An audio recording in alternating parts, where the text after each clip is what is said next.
Buenas tardes. I'm Professor Jose Luis Morin. I'm the chair of Latin American and Latinx Studies here at John Jay College of Criminal Justice. And welcome to our event entitled Paso Strong.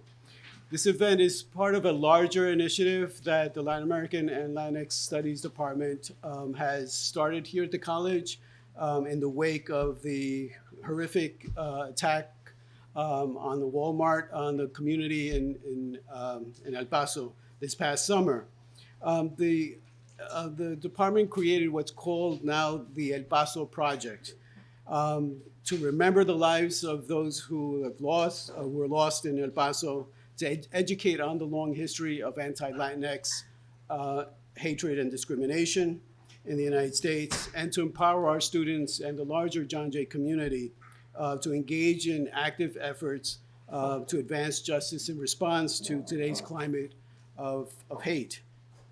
The title, El Paso Project, was chosen as an expression of our solidarity with the people of El Paso, and more specifically, the University of Texas at El Paso, the Chicano Studies Department, with whom we've had a long-standing relationship over many years.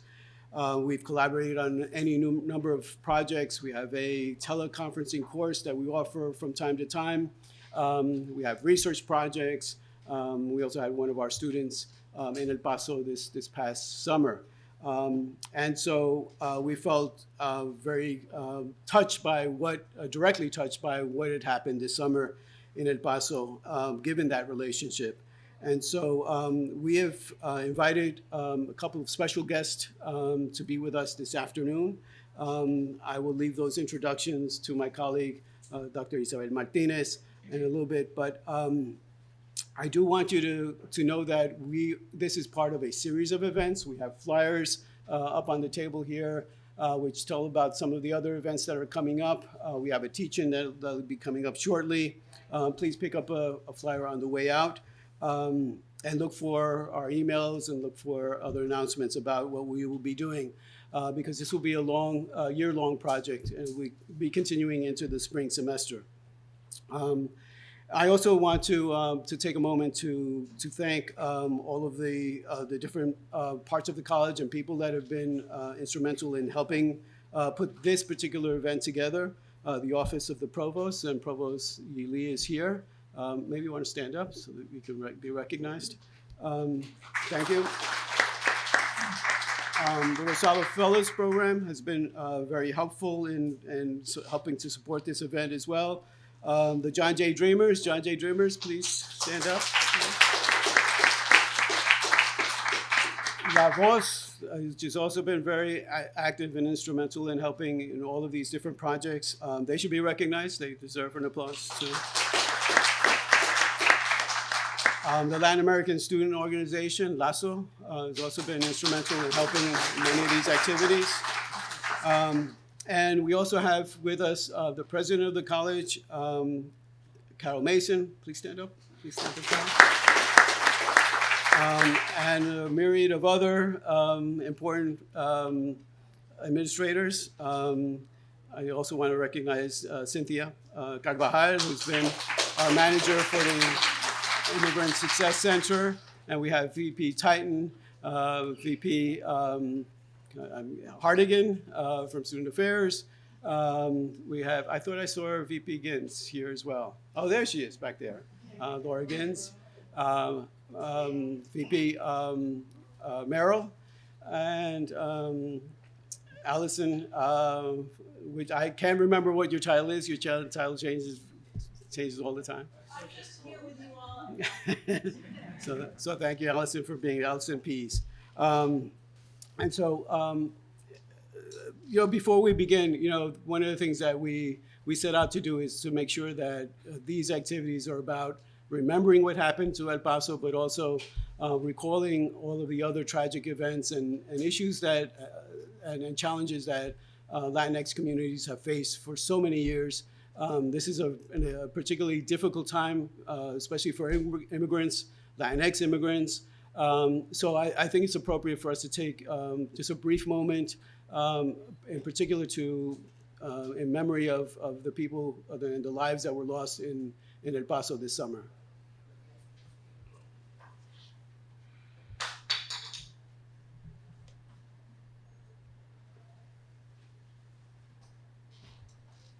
Thank you. So we're fortunate to have two very special guests from the Southwest today. And I want to invite my colleague, Dr. Isabel Martinez, to step forward and to introduce our guests this afternoon.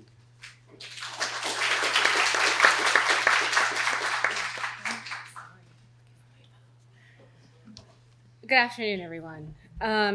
So it gives me the circumstances, we're not pleased about the circumstances, but it gives me great pleasure to introduce my colleagues here and have them here with us today. On August 3rd, 2019, I was actually in Texas, and I had just completed an incredible communal collaborative workshop that was co-sponsored and co-hosted by Professor Pastrana of Sociology at the University of Texas at Austin. And I had ended that conference, this workshop, on a very high note, and I decided to spend a couple more days in Austin to spend time with two of my Chicana mentors who are now professors at the University of Texas in Austin.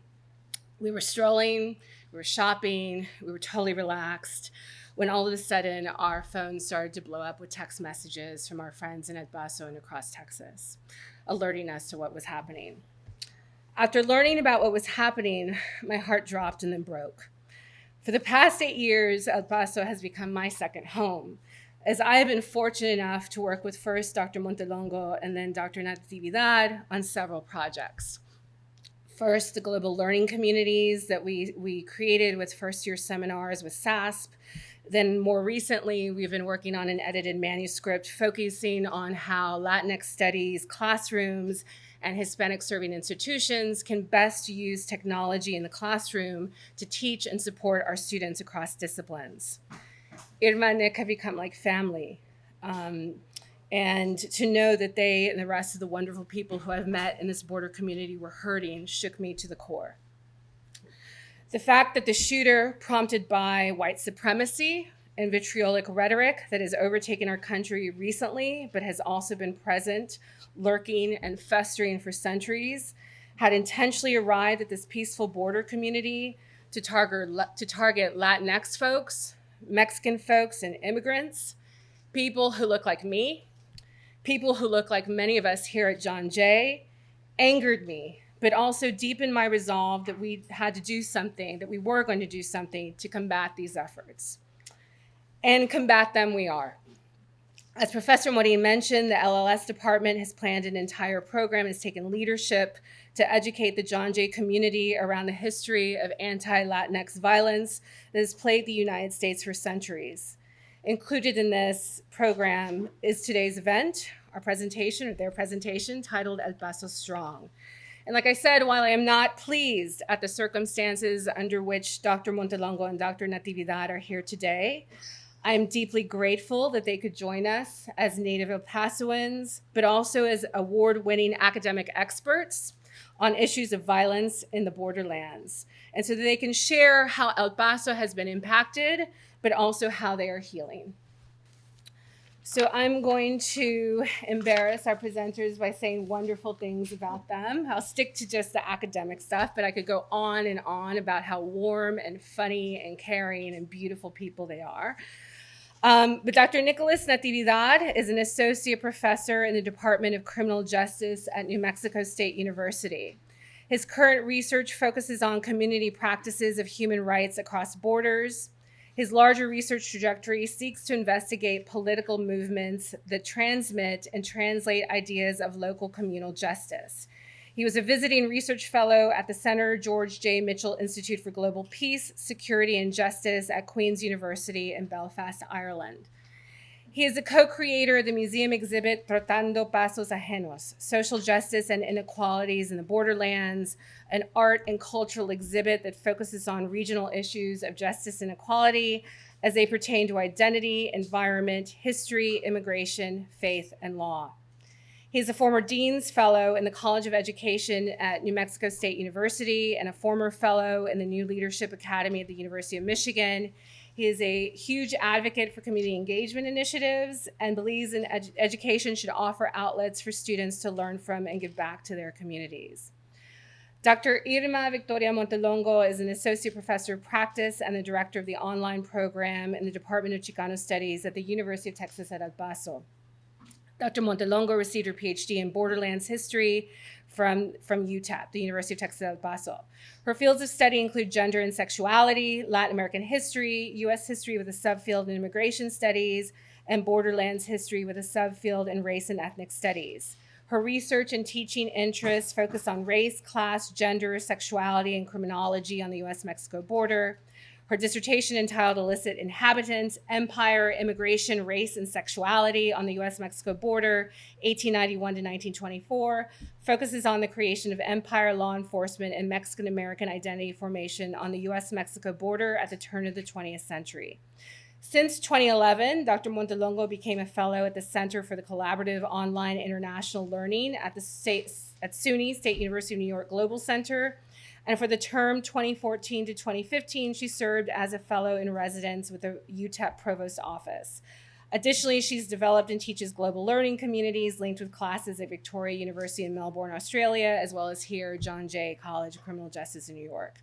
The course with me focuses on the ways in which Latinx identities are shaped in different parts of the country, in New York City, and on the U.S.-Mexico border. And I had to say that I think, and I'm not sure if any of our students are here today, but I think they have benefited immensely from this collaboration, going as far as presenting together in academic conferences. We've met across the country, bringing our students together to meet in person and to talk about their collaborative work. As they keep in touch with each other on Facebook and media, two of them are now at Columbia Law School supporting each other there. So we've really created, I think, some lifelong relationships. In 2018, she received the Border Hero Award from Las Americas Immigrant Advocacy Center, as well as the Outstanding Lecture Award from UTEP's College of Liberal Arts. And one of the things I think is just most amazing is that she was awarded the Regents Outstanding Teaching Award from the University of Texas System. This is a system-wide award which honors the most effective professors from across 14 campuses that serve 240,000 students. With that, I welcome you warmly, and we're really glad that you're here. Thank you for joining us today.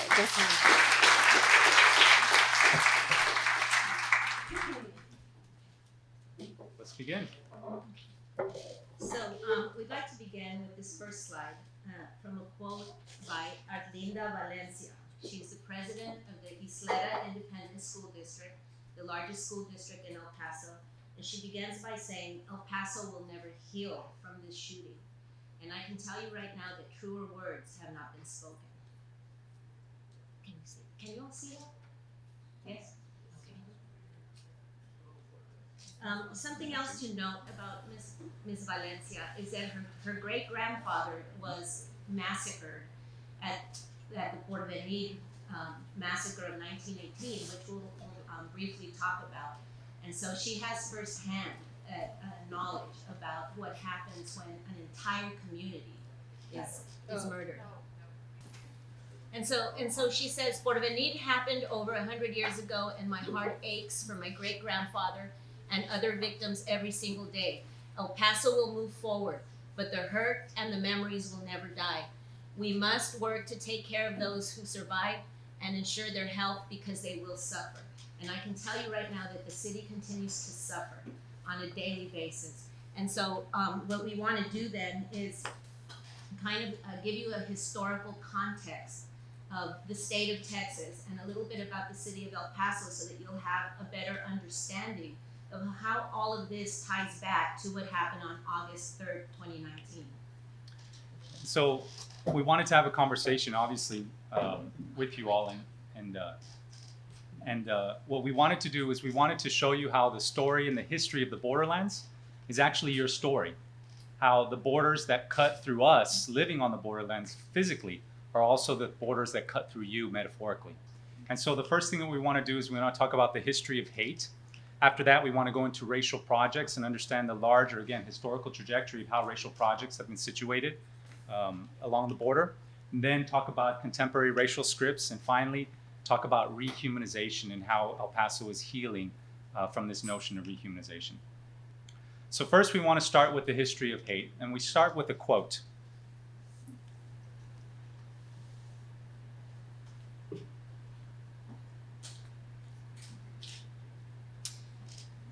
Who we let into the nation as immigrants and allow to become citizens defines who we are as a people. Who we ban from citizenship and membership in the community of citizens reveals how we imagine ourselves to be. And so this is from Leo Chavez' Latino Threat Narrative, and I want you to think about who we ban and how we're imagining ourselves as a nation right now. And so what we're going to do in the history of hate is we break it down into 3 sections. First, we're going to talk about systematic killings. Then we're going to talk about institutionalized racism. And last, we're going to talk about policies of hate. And in each of these time periods, we break down specific examples so that we can show you and demonstrate how the systematic killings, institutionalized racism, and policies of hate have not ended. And so first we start with 1850 to 1900 with systematic killings.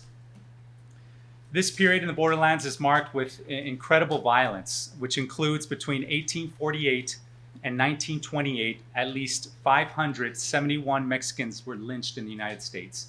And these are just documented accounts. Kerrigan and Webb, the book that's up on the screen, documented these accounts. These are the ones they found, but they estimated the number was closer to the 2,000 to 3,000. So these were lynchings in the southwestern part of the United States that were systematic, done by either mobs, ranchers, Texas Rangers, right? Figures of authority.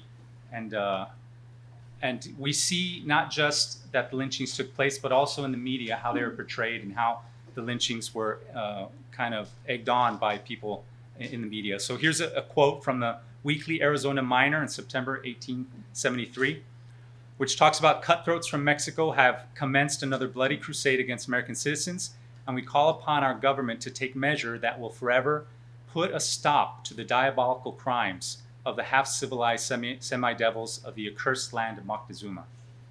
Nothing short of the conquest of Mexico by our government can cure the disorders of that paralyzed country or quench the thirst of its miserable people for American blood.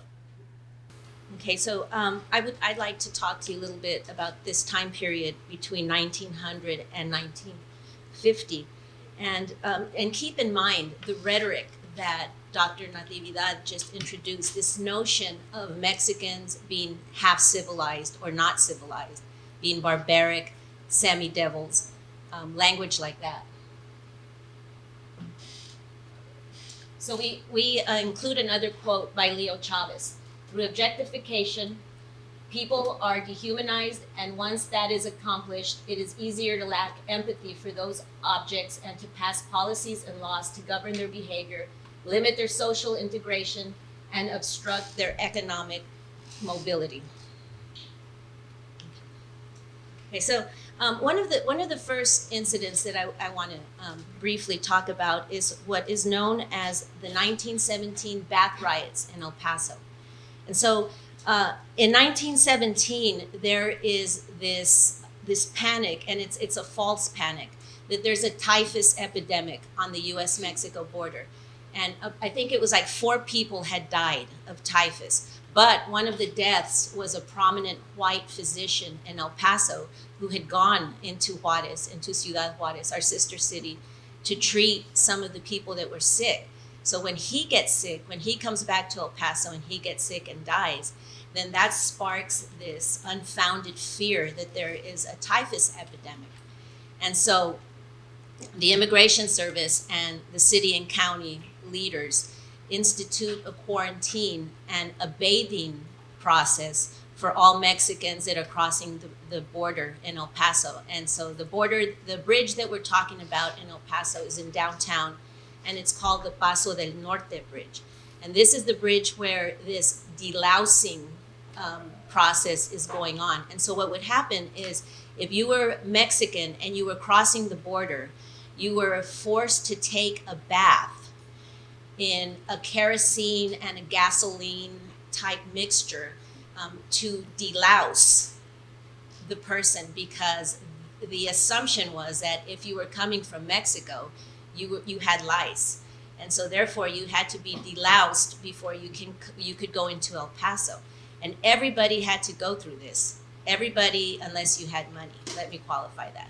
The upper classes were not subjected to this. But everybody had to go through this every 7 days. You were given a card. And so you would cross the border, they would bathe you, and it was an incredibly horrible experience for these people. They would be separated by gender. So the women would go to one side, the men would go to the other. They were stripped naked, completely stripped naked, and then they were bathed in this very insidious chemical to kill the lice. Their clothes were washed in the same chemical, and then they were allowed to proceed into El Paso. And so every time they crossed the bridge, that card would be punched, and on the 7th day, they would have to take the bath again. Okay, so then what ends up happening is a woman by the name of Carmelita Torres, and the sources, some put her at the age of 17 and some put her at the age of 47, so I'm thinking she must have been just a really young-looking 47-year-old. She refuses to go through the bath. So El Paso had a trolley that would cross the bridge. So it was an international trolley. And they would pull the people off of the trolley and then bathe them. And she refused to get off of the trolley and be bathed. And then she's joined by 30 other women, and this huge riot erupts in protest of the bathing. She's arrested, right? And this continues on for a good while. But still, I think it speaks to how the body, the Mexican body, is viewed in 1917. And then a year later, I'm going to go back for a second. Sure. So here on this slide, you see the telegram from the mayor, Tom Lee, right, who is calling for, he's saying that there's hundreds of dirty, lousy, destitute Mexicans, and that we must have a quarantine. This is the mayor of El Paso. And then on the second photo, you see the El Paso Times, a newspaper, where they're talking about these baths that are taking place, and how you have this auburn-haired Amazon woman who starts these riots. Right? So you have the media and you have the city leaders that are in support of what's happening. Okay. And then just a year later, in Borderlands, Mexico, which is probably about maybe 100 miles away from El Paso, outside of Presidio, Texas, you have a massacre that occurs. The Texas Rangers, the U.S. Cavalry, and some white ranchers are going to go into this town of Borderlands, which is primarily Mexican, and accuse these people of stealing their cattle, right? And so what they do is they take 15 men and boys, and they march them to the outskirts of town, and they massacre them, right? And they leave the bodies there. And then the next day, some of the family members go out to see where they are, and they find the bodies all massacred. And so they quickly pack up and they leave. They understand that they're next. And then the Texas Rangers come in and raze the town. Okay? So again, this is what's transpiring on the US-Mexico border in the early 20th century. Okay? And as time passes, between 1929 and 1936, again, the border region will experience what we call Mexican repatriation, where over 1 million Mexicans and Mexican Americans, by default, will be repatriated back to Mexico. And so what's happening here is that they're being blamed for certain issues within the Great Depression. Okay. Hoover will come out on the radio and claim that one of the reasons that unemployment is so high is because Mexican workers are coming to take jobs, right? So something that we continue to hear today. And so in this time period then, it happens over 3 phases. You have over 1 million Mexicans that are repatriated, and in many instances, Mexican Americans, because this is done simply based on racial profiling. So if you look Mexican, you will be picked up and sent back. And it's a different time, right? So people don't have access to their birth certificate. Like, you can't email your birth certificate or, fax it. Or it would take up to 2-3 years for people to bring back their family members. Okay, and then moving forward, we're looking then at 1950 to the present.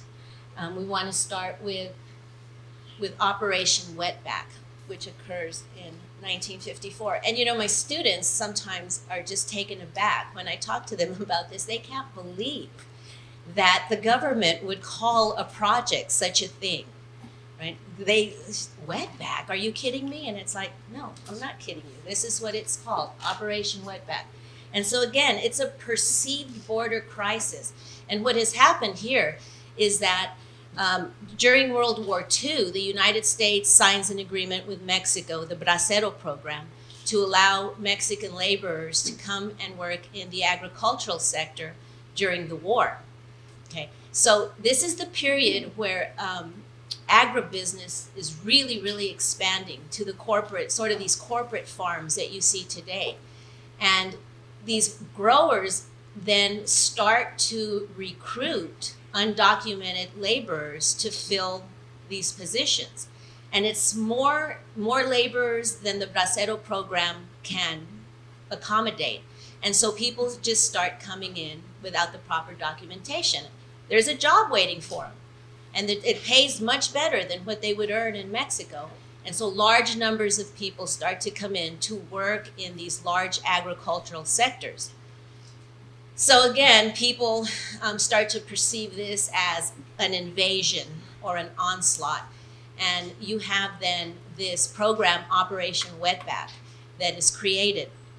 And this is the first time that the Immigration Service, and at the time it's INS, Immigration and Naturalization Service, starts to become more militarized.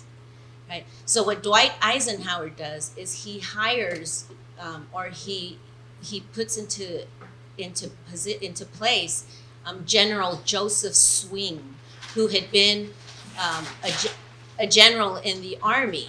And in fact, he had been in the 1917 punitive expedition, which was the expedition to chase down Pancho Villa in 1917.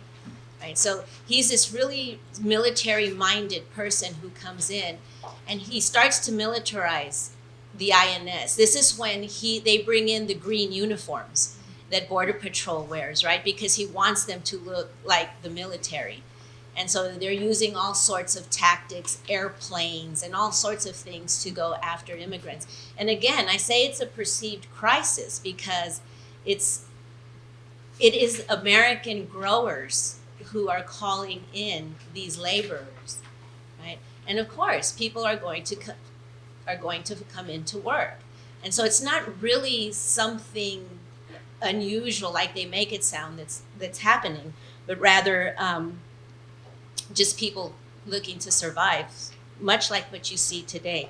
Again, over 1.3 million people, Mexicans and Mexican Americans, again, by default, will be removed from the United States. And so I just want to see real quick a show of hands. How many have been to the US-Mexico border in this room? How many have been to the border? Let me see. Okay, so a good number, probably about maybe a third, quarter probably. Good. You know, when we talk about the border, a lot of times people think that there's walls that have been there since time immemorial, since the United States was founded. That's not the case. Systems of barriers are a recent phenomenon to that region. And just to show you how much of a recent phenomenon, in my lifetime alone, systems of barriers from the 1970s, 80s, and 90s to the present have popped up pretty much overnight, for that matter, right? The 2006 Secure Fence Act is a perfect example of it, where you had the Bush administration secure 700 miles of fencing, which that's what it looks like to this day. And again, the systems of barriers in the 1990s, in this perceived threat from the rhetoric that my colleague Dr. Montelongo had said of invasion, start to get placed at border crossings increasingly. First you had a chain link fence that got set up. Prior to that, all you had was a little monument that said Mexico this way, US that way. And you go several hundred miles and there's another little monument that says US this way, Mexico that way. And then another couple hundred miles. That's all you had up until the 1970s, 80s. And it's kind of interesting that when I talk about this, why did systems of barriers go up in the 70s and the 80s and the 90s, right? And a lot of times my students, when I ask them, what's going on here, the first thing they point to is the war on drugs. We see the rise of the war on drugs in the 1980s, how the right kind of dovetails this increase in systems of barriers, but then also you have the rhetoric of the Mexican invasion, right? How the Mexicans are invading the changing demographics of what America looks like, right, in the 1980s. And so we see this again in the systems of barriers, so that we have 700 miles, and of course more fence is being advocated for right now in the White House. And so when we talk about systems of barriers, again, it's a recent phenomenon. My parents, my grandparents, I'm 6 generations in the borderland region. So the border crossed us, we didn't cross the border. But my grandparents and my parents used to tell me, yeah, you just walk across, right? Sometimes there'd be a guard there, sometimes there wouldn't, right? Especially in the desert. There really wasn't back then. And so we have to think in terms of what does this mean? What does it mean for identity of Latinx community? And what does it mean for borders, right, and the future of them? And so what we want to talk about is racial projects. We gave you a little history, right, of the border. And so I want to talk in terms of what racial projects are. And so Michael Ami and Howard Winnat in their book, Racial Formation in the U.S., talked about racial projects as efforts to reorganize and redistribute resources along particular racial lines. So they talk about racial formation as the creation, right, of racial identities in the United States and all the stereotypes and social meanings attached to those racial identities. And they said this just didn't happen from, out of nowhere. They said there were specific racial projects throughout time that has then created a certain identity, including the Latinx invasion identity. And so what they say is that, look, these racial projects are efforts to redistribute and reorganize resources. At the end, it is about social and political agendas and the resources that are trying to be extracted as a result of those agendas. And so for you all, we're talking about the border. It's a faraway place, right? Everyone's like, some of you have been there, some of you haven't, but how does that affect me? What does that mean to me? Well, what we want to put forward is that the border, right, and all these efforts for systems of barriers are racial projects. They're part of this longer narrative of the Mexican or the Latinx invasion, right? And so I want you to think about how racial projects, and here's a map, right?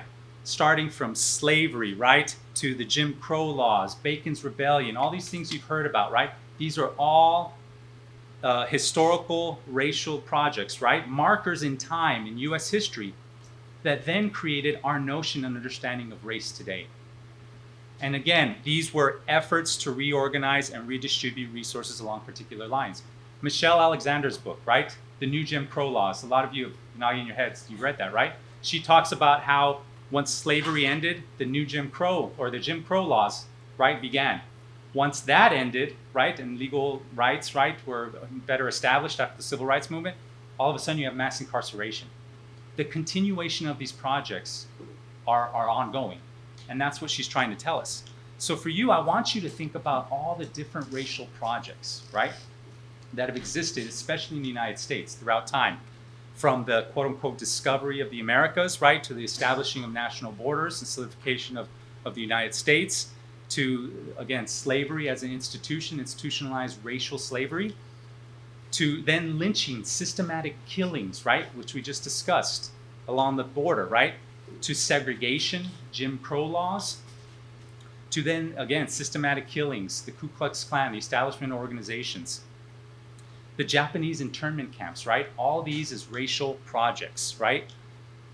The bath riots, right? Or the spraying of Mexicans crossing, even to the borderlands, right? And the system of barriers.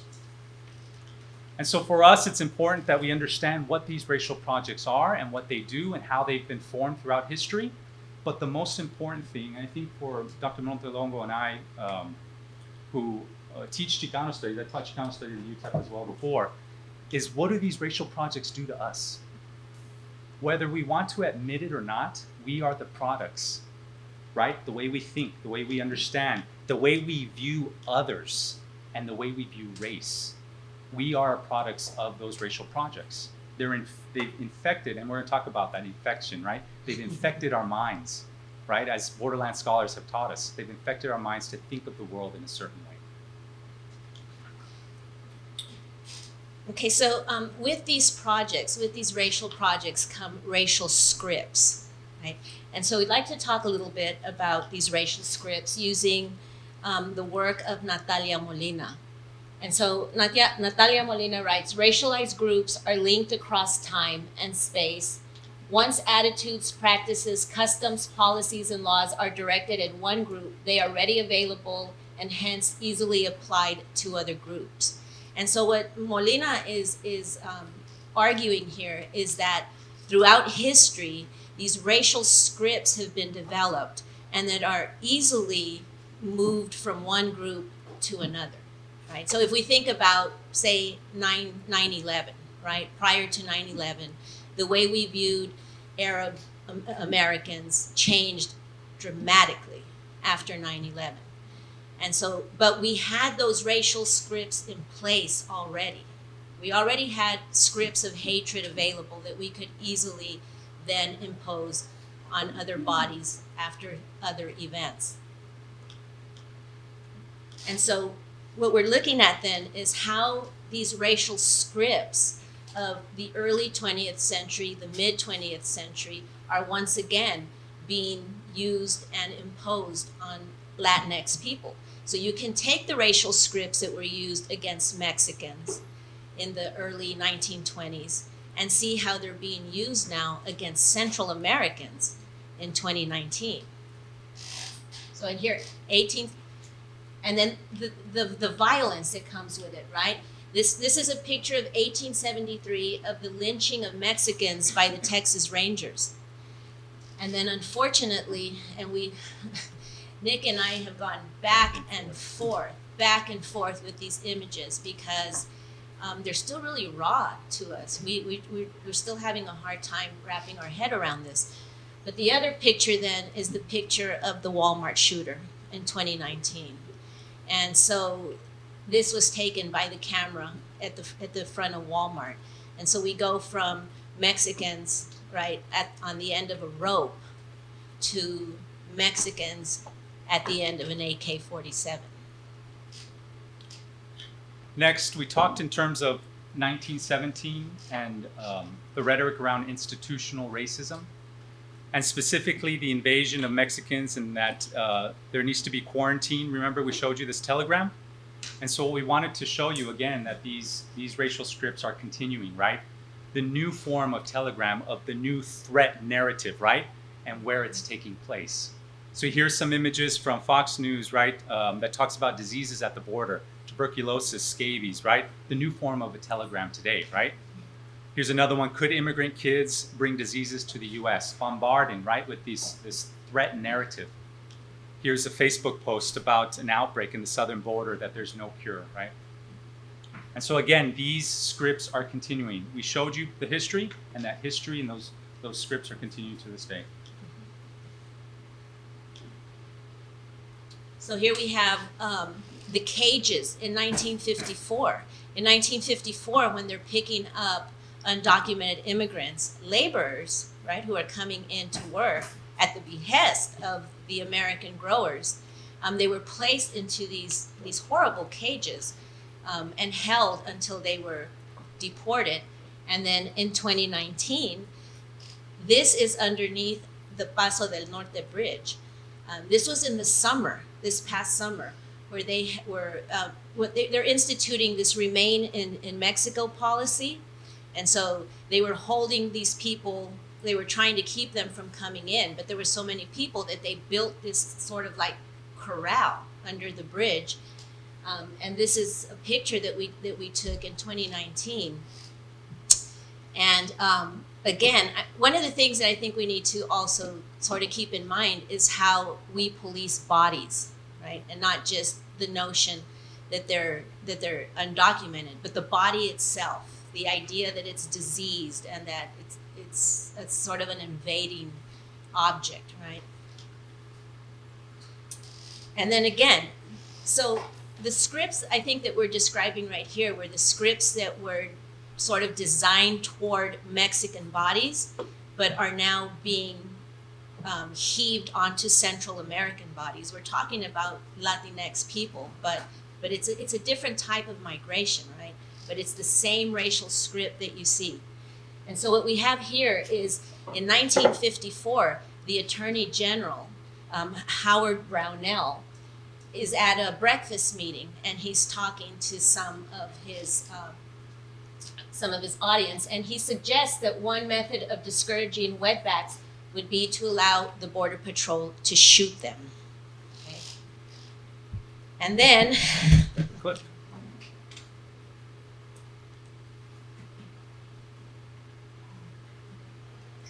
And to confront this crisis, you saw that, it was a big deal 2 months ago. I declared a national emergency, which is what it is. This is an invasion. When you see these caravans starting out with 20,000 people, that's an invasion. I was badly criticized for using the word invasion. It's an invasion. And it's also an invasion of drugs coming in from Mexico, okay? It's an invasion of drugs. I mean, when you have 15,000 people marching up, and you have hundreds and hundreds of people, and you have 2 or 3 border security people that are brave and great, and don't forget, we don't let them, and we can't let them use weapons. We can't. Other countries do. We can't. I would never do that. But how do you stop these people? You can't. It's not. so somebody else shoot him. I don't know if you're That's familiar only with in this the clip. Panhandle you can get away with that stuff. And he jokes about it. Okay, again, no knowledge of prior history or prior racial scripts.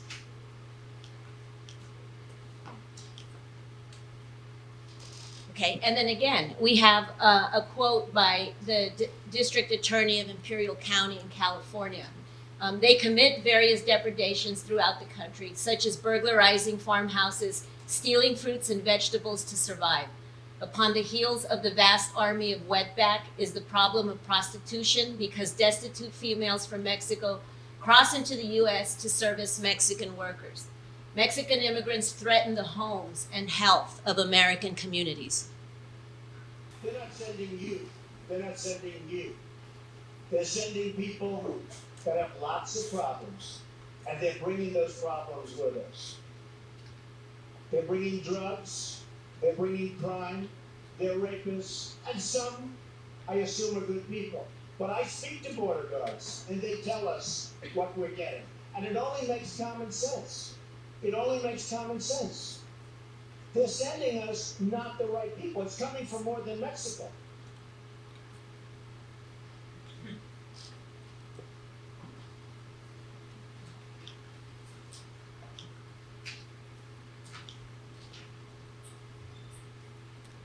And so I think that ultimately this idea that Mexicans are criminals, right, in which we know that most immigrants are searching for a better life, is that we have to keep in mind who are the ultimate victims of this sort of racial rhetoric.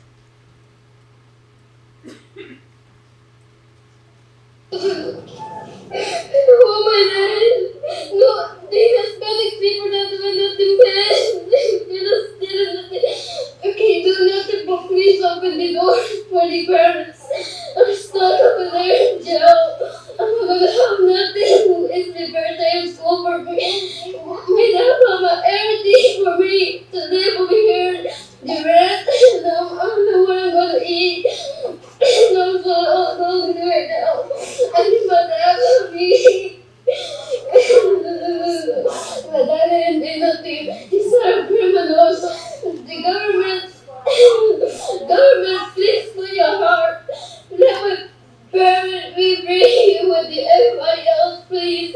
Don't leave the child with crimes and everything.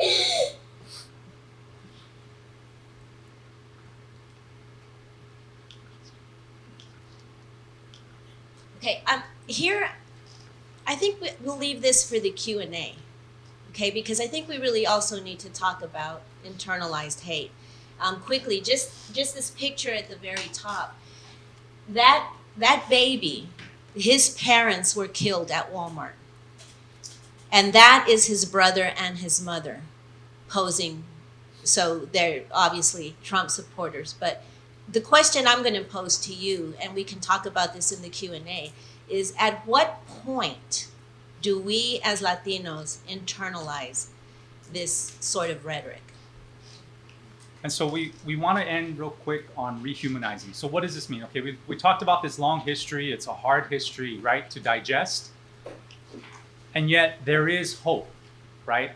There is hope. And so we point to Gloria Anzaldúa, who, if you've ever read her book, Borderlands, La Frontera, I highly recommend it.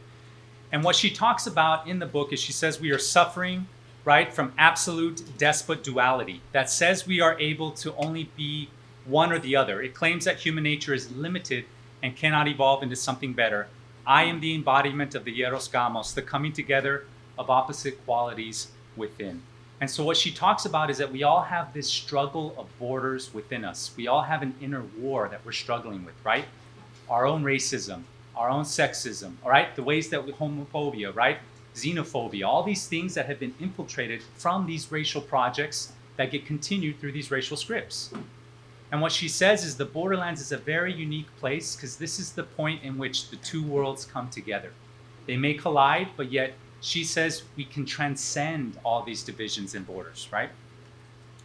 And so she says, yet I am cultured because I'm participating in the creation of yet another culture, a new story to explain the world and our participation in it.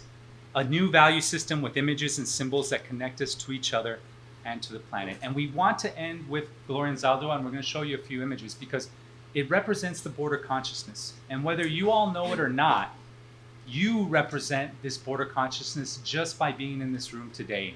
You came to hear about the border, right?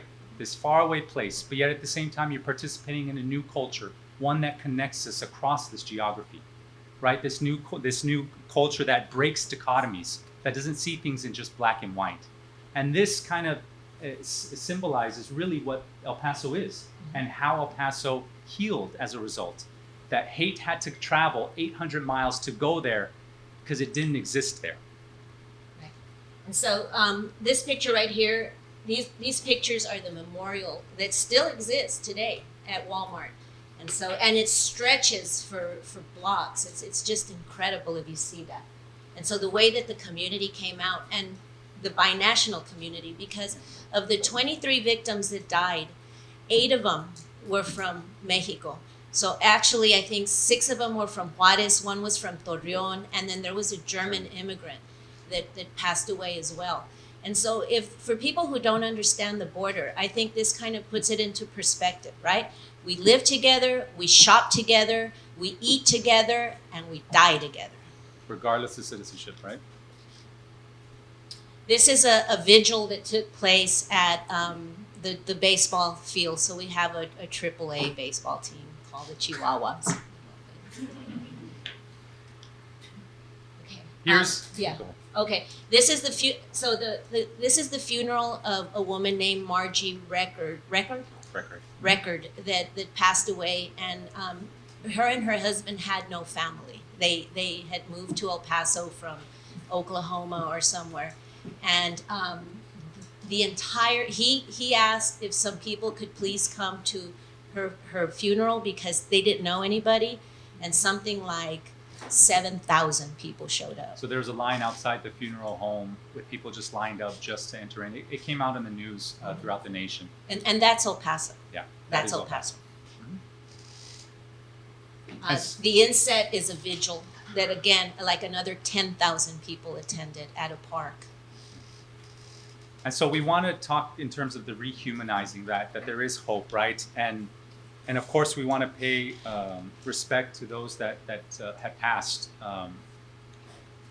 And so us being here and the moment of silence at the beginning was very appropriate.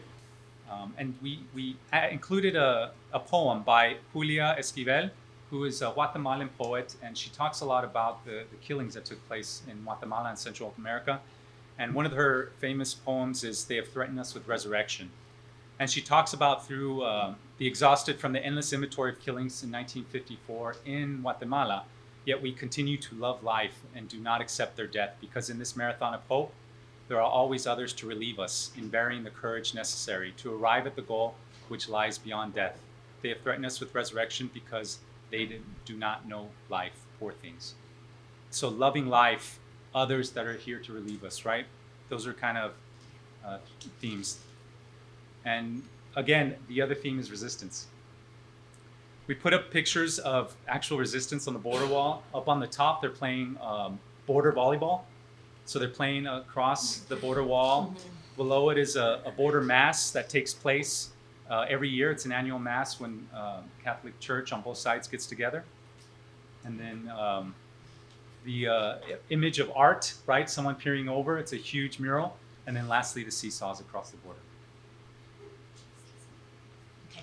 That's it. That's it.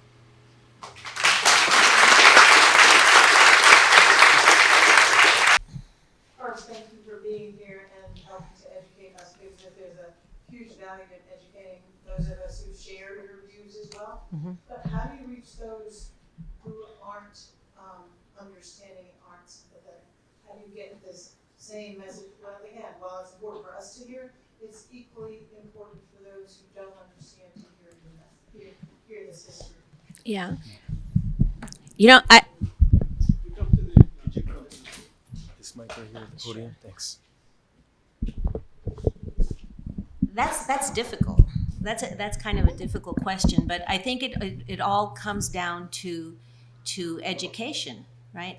And so one of the things that's really interesting in El Paso, for example, is that, and I think this is part of the Texas education system, is that most of my students in El Paso, 85% of them are ethnic Mexican, do not know their history at all. They don't know anything about it. And so it's easy for them to fall into these camps, right? And this one slide that we had up on internalized hate, I think, speaks a lot to that. Now, we bantered back and forth whether or not we were going to put that slide up. And I'm for the slide because I think that that's how you educate, right? And so that's what I try to do. I try really hard to teach them their history so that they'll understand that there are moments in time that they need to know about so that they can make more informed decisions, like who they vote for example, and why they vote in that manner. You want to add to that? Yeah, no, I completely agree. I mean, supporting Latin American and Latinx studies in a way in which, and we've talked about conversations on what does a rehumanizing curriculum look like, and should all universities have a rehumanizing, because our humanity's been taken from us, right, on so many levels, gender, right, race, all these different levels.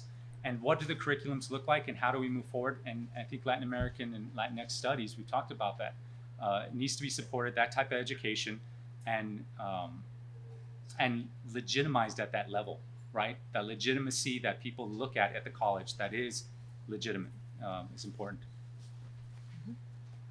Questions for presenters? We traveled a long way to be here. They're like my students. They can ask questions. Again, I really want to thank you for coming, and your presentation really impacted me. I just want to say thank you so much. Your analysis about the project, the script, especially dehumanization, really resonated because I first came here. My experience was quite different. I spent some time at the Library of Congress trying to understand the history of colonization in China and what happened. And across Opium War, you can see the level of dehumanization of the Chinese, basically from a civilized country to an uncivilized country, just in a matter of 30 years in the narrative and rhetoric. So I really appreciate that. I fully support that. We have to rehumanize. We actually have to reinstall the pride of history and heritage of all racial backgrounds, because we all came from rich background and with differently from different geographic and different history, but we should all be extremely proud of our heritage. Thank you so much.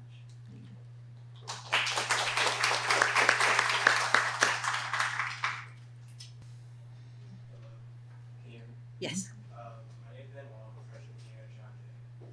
And I just want to know, have you seen a greater push for change in legislation in El Paso, revolving around like gun control, since the shooting, since I know you guys are natives from Texas, Yeah.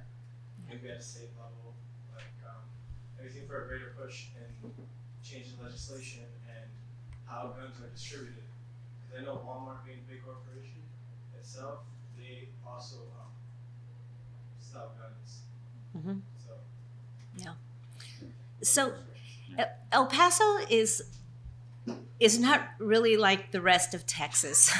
I don't know how to describe it. People ask me, they say, well, is it like New Mexico? And I'm like, no, right? Is it like Mexico?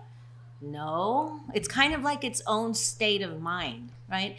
And so first of all, El Paso is blue, okay? It's like 85% ethnic Mexican and probably about 85-90% Democratic. Okay, in El Paso, you will not see people open carry, right? Open carry is part of Texas law. You can carry a gun out in public if you have a license, or I don't know, even if you don't. It seems like El Paso, you won't see that. Okay, we're just different. And we're also native. We're also a native community. Most of the people in El Paso are from El Paso, and have relatives and have been there for generations. And so it had to be somebody who drove in 600 miles to do this. I can tell you that right now. We would not have done that to ourselves. It had to be somebody else with a whole different mentality. So El Paso is not really pro-gun. And you know, the city council, it's just the issue. The bigger issue is in the state of Texas. And quite honestly, I don't see any change. I just don't. I think that this leadership in Texas is completely pro-NRA and pro-gun. And so I honestly don't see much changing coming down from the state legislature. But the one thing that I think that we can thank God for is that El Paso does not act like the rest of Texas. Otherwise, we'd be in more trouble than we're already in. Yeah, no, absolutely. Texas is different. The rest of Texas, for that matter. And politics, think of racial projects. There's racial projects within the states, just like there's racial projects in New York too. And South Texas and El Paso, Western Texas, is completely different than the rest of Texas. And so that's the border. Yeah. By the way, the border is about 2,000 miles long, and 1,200 of those miles are in Texas. Very democratic. So and the border's just it's a democratic stronghold, unlike the rest of Texas, which is completely red. Well, for the most part, red. Question? Yeah, you shared this one. Hi, my name is Kyle, and I'd just like to thank you guys again for coming.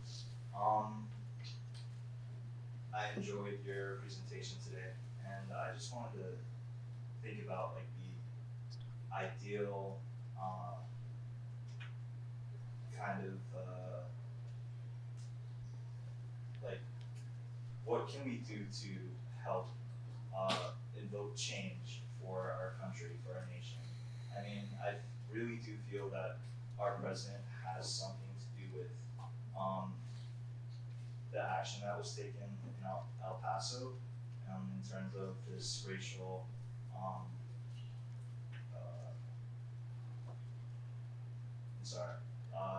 in terms of this racial massacre. Lost words, but assume you know what I mean. Mm-hmm.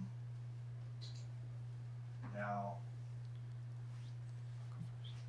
what can we further do as a young generation of college students to really pick up and invoke change for ourselves and think about the future, because we are the future, and you know, we need leaders. We need to pick good leaders and continue to do this over time in order for us to have a flourishing life and reach that point in time for ourselves and for our families in the future. What can we do now, you guys would say, that can really invoke change? So yeah, absolutely. The fact that you're actually asking this is the first step, right? I think Gloria Anzaldúa says, she has a famous quote, "I changed myself, I changed the world." And so the first step, right, is to look inside yourself for the biases that exist, right? I have one of my colleagues at New Mexico State is out of Berkeley. She got her Ph.D. in ethnic studies, and we sometimes present on race. The first thing she talks about when she presents on race is she says, look, I have biases. And this is an ethnic studies Ph.D., right? I have biases. And every day I work on those biases. And so sometimes I talk in terms of my students and I say, look, are you changing yourself? What does it mean to take that quote and really every day work? Because it's hard work. And some of the guys, you know, I talk to some of the guys in there and they're like, I'm very woke, right? As a man, you know, I'm not racist, right? I'm very woke. Hey, check out that chick. Woo, start whistling. Hey, baby, come over here, right? What are the ways in which you are contributing to dehumanization and objectification every day? I think, well, I'm a historian, but I think that you should learn your history, most importantly, right? Because it's just, you know, it's such a telling story. When you can see yourself in your history, then you can understand the present and the situation you're in the contemporary, right? Because history does have a mean way of repeating itself. And so if you can understand that history, then at least you as an individual can make every effort not to repeat those mistakes. And I agree 100% with you that the president put a humongous target on our backs. Okay, just minutes after that shooting, that person, because I refused to give him any sort of attention, that person posted a manifesto on some 8-channel something or another that got printed up pretty quickly. And the words are identical: invasion, infestation, right? Disease, the loss of white power, just word for word. It sounds like a rally. And I also want to just kind of throw that out there. I think it was about this time last year that he took his traveling, pardon my French, but he took his traveling shit show to El Paso and held a rally there and completely divided the city. It hadn't even healed from that division that he brought down when this shooting happened. And for those of you that don't know, the people that attended the rally in El Paso were not El Pasoans. They were bussed in. They were bussed in from Arizona, from New Mexico, from other parts of Texas, right? And we were all in shock that one day of the rally, you would walk out into the city and you would see these hordes of red hats. And we were all like, what? Like we hadn't seen, you don't see that on a daily basis. And then the following day, they were all gone. But the animosity stayed there. The tension stayed there. And we're experiencing it again now. After the shooting, there's this really weird tension in the city. And I think, honestly, I think we're an entire city suffering from PTSD. You just can't help but notice people in public looking over their shoulder and staring at the door. And I 100% blame the rhetoric of the president for what happened to us. And so the last thing I just want to add, the last thing that you can do, so first, change yourself, you change the world, right? Second, get educated, history. And third, run for office. Join a protest, right? I see the future New York senator right there, right? Okay. They are wanting us not to, right? Others are wanting us not to, and that's where we got to take the stand. Okay. Before you run for office, vote. Yeah, that's true. Vote. Absolutely.